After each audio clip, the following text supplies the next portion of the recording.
കേൾക്കല്ലേ? അവരുടെ പ്രശ്നങ്ങളൊന്നും തീർന്നിട്ടില്ല ദേവി. എപ്പോഴതൊക്കെ തീരുക? അവരുടെ രണ്ടുപേരുടെയും ജീവിതത്തിനിടയില് മൂന്നാമതൊരാൾ കടന്നുകൂടിയിട്ടുണ്ട്. അതാ ഈ പ്രശ്നം. ആ മൂന്നാമതൊരാൾ കാരണം ഒത്തിരി വിഷമിച്ചതാ കാർത്തി മീനാക്ഷി. കാർത്തിക്കിന് ഭ്രാന്ത് പോലെ വരികയും ചെയ്തു. ഇതൊക്കെ മനസ്സിലാക്കി അവളെ ഇവിടുന്ന് ഒഴിവാക്കി കൂടെ ദേവി അവന്. ഇവിടുന്ന് താൽക്കാലികമായിട്ട് അവളെ ഒഴിവാക്കാൻ പറ്റും. പക്ഷേ ജീവിതത്തിൽ നിന്ന് അവളെ എന്നേക്കുമായിട്ട് ഒഴിവാക്കണമെങ്കിൽ അവള് വിചാരിക്കണ്ട ജയേട്ടാ. എന്താ ദേവി നീ ഇങ്ങനെയൊക്കെ പറയുന്നത്?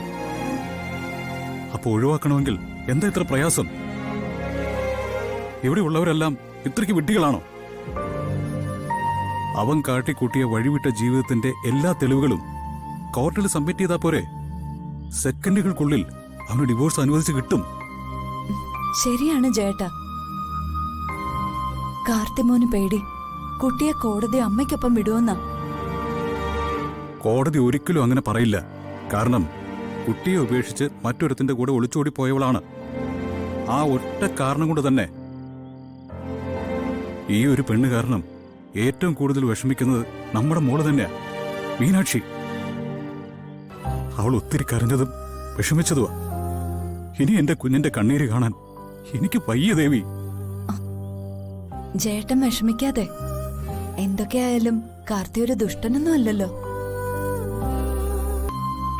വളരെ നല്ല മനസ്സിന്റെ ഉടമയല്ലേ, സഹാനുഭൂതിയുള്ളവനല്ലേ. സഹാനുഭൂതി, ആ വാക്ക് പറയരുത് ദേവി. ഞാൻ അകപ്പെട്ടു പോയതും അതേ സഹാനുഭൂതി എന്ന വികാരത്തില.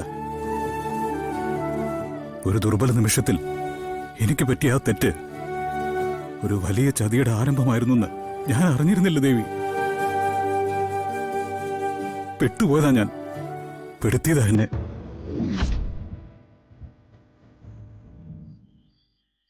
അക്കാര്യം പറഞ്ഞ് വേദനിക്കരുത് ചേട്ടാ. ചില ചതികളിൽ നമ്മൾ ചെന്ന് പെടുന്നത് ദൈവത്തിന്റെ അറിവോടുകൂടി തന്നെയാ. പറ്റിപ്പോകുന്ന ചില തെറ്റുകൾ ഭാവിയിലെ വലിയ ശരികളായി മാറ്റാനാ. എന്റെ ഉറക്കമില്ലാത്ത രാത്രികളും ഞാൻ ഒഴുക്കിയ കണ്ണീരും അതിന് ദൈവം എനിക്ക് തന്ന ഏറ്റവും വലിയ കോമ്പൻസേഷനാ. എന്റെ മോൾ മീനാക്ഷി. കരഞ്ഞു തകർന്നവരാരെയും ദൈവം ചിരിപ്പിക്കാതെ വിട്ടിട്ടില്ല.